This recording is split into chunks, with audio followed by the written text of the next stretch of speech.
Doctor: ఏమైందమ్మా? ఏంటి problem? Patient: నాకు కడుపులో మంటగా ఉంది డాక్టర్. డాక్టర్: అవునా?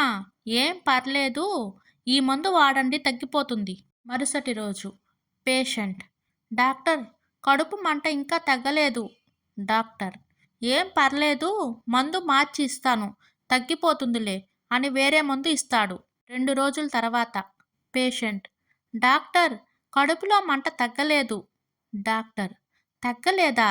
ఇంతకీ ఎందుకు అంత మంటగా ఉంది? పేషెంట్: ఏం లేదు డాక్టర్ గారు, మొన్న మా చుట్టాల పెళ్ళికి వెళ్ళాను. అక్కడ ఒకరు మెడలో నెక్లెస్ చూశాను. అది చూసినప్పటి నుండి మంట వస్తుంది.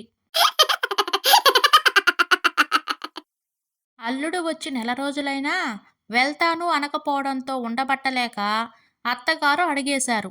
అత్త: బాబూ, వచ్చి చాలా రోజులైంది. మీకు చాలా పనులు ఉండి ఉంటాయి. ఎప్పుడు వెళ్తారు? అల్లుడు: మీ అమ్మాయి మా ఇంటికి వచ్చి అన్నాళ్ళున్నా నేనేమైనా అన్నానా?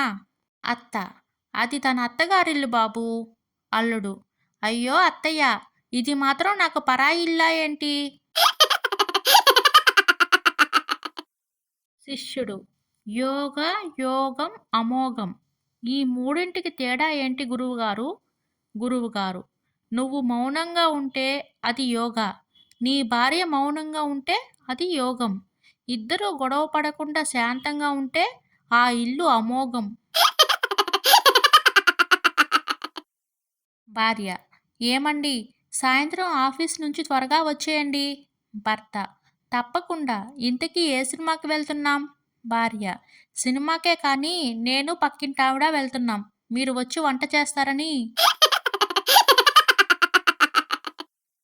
భార్య: అదేంటండి, సూట్ వేసుకుని పైన దోమతెర కప్పుకుని వెళ్తున్నారు? భర్త: ఏం చెప్పమంటావోయ్, బయట ఎక్కడ చూసినా డెంగ్యూ భయం. ఈ దోమలు పగలే కుడతాయంట. ఎవరు చెప్పగలరు ఎక్కడ ఏ దోమ దాగి ఉందో? అందుకే ముందు జాగ్రత్తగా దోమతెర కప్పుకుని వెళ్తున్నా.